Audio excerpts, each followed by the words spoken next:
Adepta Sororitas, Exorcist tanks.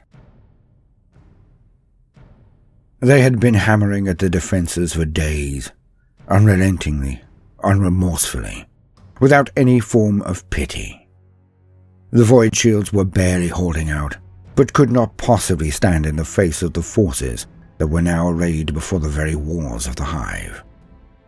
Traitor Astartes, space marines who had turned to the worship of the dark gods of chaos. In this particular instance, it was the great-grandfather, the Lord of Pestilence himself, Nurgle. For the marines outside of the walls were the Death Guard, the hated lords of contagion, and where they went, where'er they trod, their very land itself, the flora and fauna, it twisted and died. Huge swathes of land that had been old and luscious forest had degenerated, decayed and decomposed. The world was dying, its green covering turning into swamps where the very air stank and choked until death. And they were the architects of it all, these Death Guard, bringing swarms of flies and hordes of demons in their wake. Their march across the planet was inexorable, unstoppable. They simply would not die.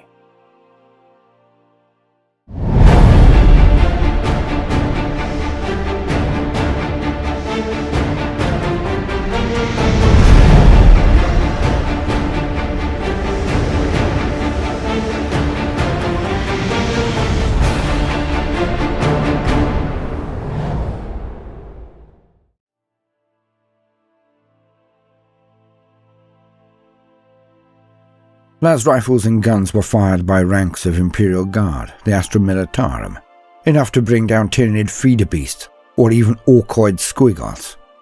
Yet, with all of this power, they seemed to do nothing but heat the armour of the Marines of Nurgle.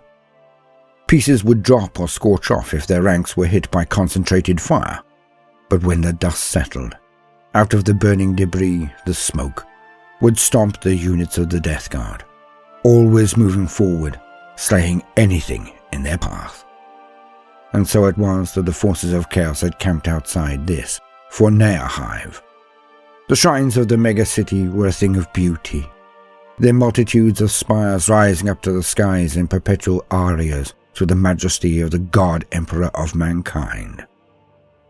Yet this hive, this holy site, had held out longer than any other. For the Adepta Sororitas held this place. The Sisters of Battle bolstered the lines of men and women on the walls, in the turrets and along the parapets. But now the heathen forces of chaos, the traitor Marines, had brought up siege weapons of colossal strength and power. The walls and shields could not last forever. But it was to the doors of the hive, their main entryway, that the firepower was concentrated. The evil ones were attempting to blow down the very doors. If they managed that, if they could gain entry to the twisting corridors and spires of the city, then they would win. It was inevitable. Yet when the Canoness was informed of the new situation, she simply smiled her wry smile and tapped orders to her comms array. The details of her plan processing through data nodes and to the displays of the forces she would deploy to counter this impending horror. All was set in motion with but a flick of her disciplined and deft hands. None could be certain, but many present thought they heard a wet and eerie cheer go up from the camp of the horrors as the doors to the hive finally and tortuously slowly pushed open. The entire hive was now defenseless. Or so they thought. And without hesitation, the forces of the Death Guard just rushed forward. But being who they were, this was hardly at a breakneck pace. What the heretics did not initially see was the reason that the doors had been opened. For in the forecourt of the hive, there sat lines of vehicles, each the product of a technological level humanity no longer possessed. Weapons of war from a bygone age, but no less effective for all of the centuries that they had fought. For each was like to a space marine armoured personnel carrier, the legendary and ubiquitous rhino chassis. But unlike the plain and functional APCs of the Astartes, these vehicles had huge organ-like pipes coming out of their top, a small section for a Sister of Battle to stand and view the battlefield. It was the control section. These were no personal carriers. Oh no. They were a weapon of an altogether different stripe. All of the displays on the vehicles lit up in unison as the orders were received. The sisters at the controls wore countenances of fixed determination and concentration, while all present, both operators and those sisters around them, all screamed litanies and canticles, praises to the power of their god. All beseeched the master of mankind to guide their arms, their intentions, as they set about carrying out their orders. The vehicles rolled forward a few feet. Then, as one, the huge pipes on their tops began to roar and rumble, as each one then unloaded its missiles. A deafening cacophony ripped from the Exorcist as hundreds of missiles struck into the air and then powered toward the oncoming Death Guard. Having witnessed nothing on this world that could even dent their armor, the Chaos Astartes did not scrabble for cover, nor embark on their own transports. The hubris was soon to be their downfall. For as the missile struck, they tore into the power armor of the Marines, smashing through the plate of their land raiders. And thus, they died in their droves. For Marines rarely face firepower that could actually pierce their armor, especially the Death Guard. The barrages from the Exorcist, the power of their heavy missiles tearing into the Marines' armor, quickly caused the advance of the Marines to falter. Then the following carpets of conflagration missiles that exploded and wreathed entire tracts of ground with promethium made retreat impossible. And in less than half an hour, a good segment of the forces hurled at the open doors were slaughtered. The attack ceased. The firing ended. The doors then began to slowly swing shut again. The canoness knew that this would not be the end of the matter. The Death Guard were implacable enemies, dauntless. They would be back. They would try again and again, till they had either won or had been wiped out. The canoness looked down on her control panel and began to plan for their next assault. But she did this calmly, serenely, for no matter the adversary, no matter their numbers, she had faith. For the scum outside had forgotten the simplest and most potent truth of the armies of humanity. No matter what they faced, no matter where they fought, no matter the odds, they could not lose. For the Emperor protects. Welcome, gentle listener. I am Baldermort, your faithful servant, and I wish to introduce you to the important factions, forces, and units of the Warhammer 40k universe, the grim darkness of the far future, where there is no time for peace, there is only time for war. And today, let us explore more in the way of missiles and their launchers, for missiles are something that nearly everyone can get behind. Easily imagined, most often witnessed via a plethora of different media. Yet in the Adepta Sororitas, the Sisters of Battle, we have some of the most effective missile launching capacity in the setting. Of course, I can only be speaking of the Exorcist battle tank. They are the hammer of the righteous and the bane of the traitor, the mutant, the heretic, and the witch. And so, as usual, for the very basics, let us lean on existing wisdom. To quote, "The Exorcist is a weapon uniquely representative of the ways in which the Adepta Sororitas shows off devotion to the Emperor with the castigation of his heretical enemies. It is a rolling shrine to the magnificence of the Master of Mankind, a breathtakingly ornate piece of craftsmanship that grinds into battle, projecting inspirational hymnals to the Emperor's glory. These carry across the field of battle and swell all good Imperial hearts with faith and pride. When entire squadrons of these vehicles advance in armored spearheads, their combined symphonic emanations transform even the most mud and blood-drenched field of war into a veritable cathedral, beaten down warriors feel fresh fire in their hearts as they hear the battle canticles soar. Those outnumbered or stricken with fear find fresh courage and the strength to hold their ground and keep fighting.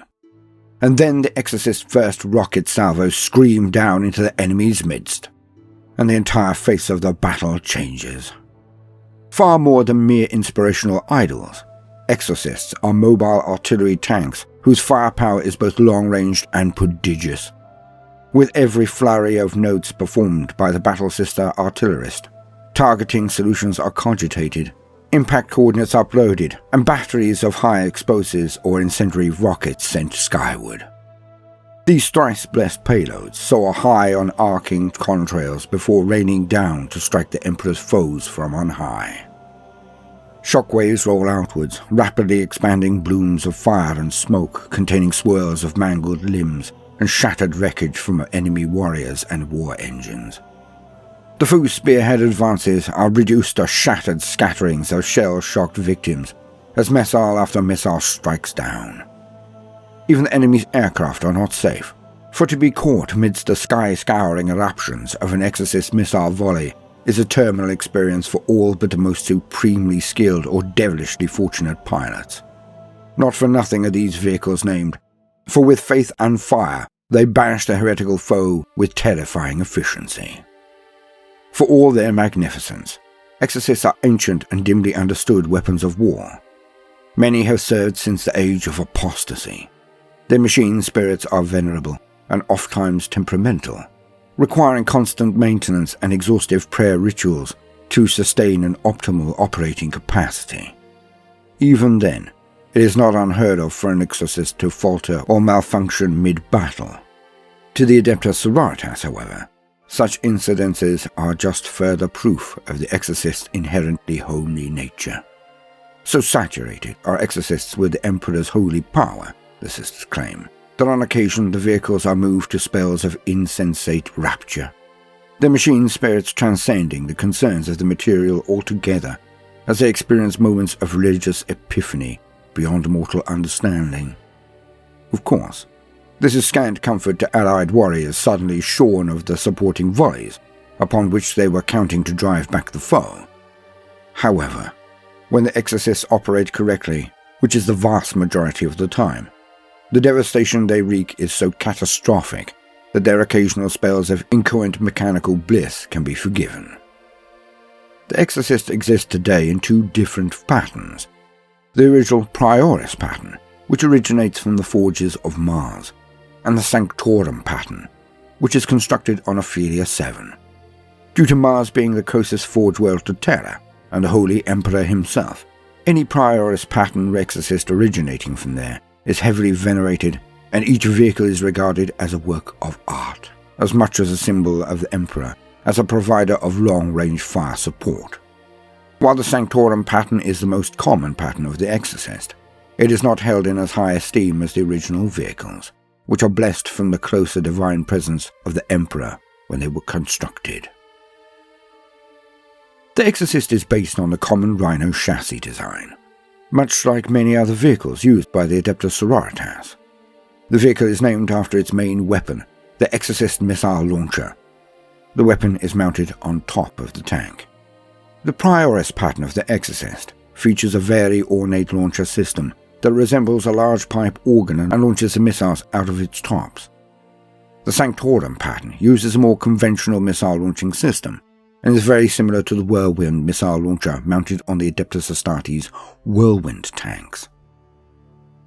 The projectiles fired from the Exorcist missile launcher are armored-piercing explosives that are capable of annihilating enemy tanks or destroying squads of heavy infantry in a single salvo. Though the weapon is potent, to the Sisterhood its primary purpose is to serve as a divine symbol of the power and glory of the Ecclesiarchy, and serve as a mobile shrine to the Emperor. Like the Immolator tank, also used by the Sisters of Battle, the Exorcist belongs to the Adeptus Ministorum's unique arsenal of war machines. These weapons and vehicles are seen as tools for prosecuting holy wars against heretics and mutants, and it would be inappropriate for the rabble of the Imperial Guard or the deviant Space Marines who worship their Primarchs to use. For these factions to use these most holy of weapons would be to risk tainting the machine spirit, and would incur the displeasure of the Emperor. Each Exorcist is handcrafted and unique, and each one may be outfitted with several upgrades, including blessed ammunition, dozer blades, extra armor plating, a holy icon, a hunter-killer missile launcher, loud hailers, a pintle-mounted storm bolter, a searchlight, and smoke launchers. Known formations. Chorus of Faith. During their wars of faith, the Sisters of Battle of the Adepta Sororitas are often confronted by renegades and apostates with access to heavy armor and even infernal war machinery to aid them in resisting the Sisters' divinely ordained judgment. In such battles, the Sororitas rely largely on their arcane Exorcist tanks to deal with such resilient targets, often combining them on the battlefield in a chorus of faith, whose massed firepower can obliterate even a titan in a hail of melter missiles. End quote. Now I have had a bit of experience with these mighty missile machines recently, for my best friend, STC, began a Sororitas army, and has been painting avidly, and is now introducing my armies to the zeal and power of his righteous warriors.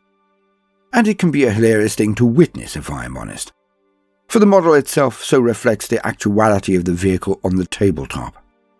It is festooned with Gothic iconography from the Imperial Creed. When I visualize the frantic slamming of the keys by the sisters in charge, which then sends bundles of missiles firing out of the top of the organ pipes and whipping towards the enemy in shoals of missiles, well, if you play along and use your inner eye to bring the battle to life, they are truly magnificent. But there's certainly no slouch on the tabletop either. These gangs of projectiles will come down and simply mob anything they hit, covering an entire area with explosions. Being candid, these illustrious tanks are capable of performing box battery barrages all on their own, with the Sisters of Battle singing their hymnals in exaltation to the Emperor, while this beast rains down fire and death on the opposition of the Imperium. A sight that must lead to exaltation in the faithful, and sheer horror at the madness of the Imperium from all of its foes.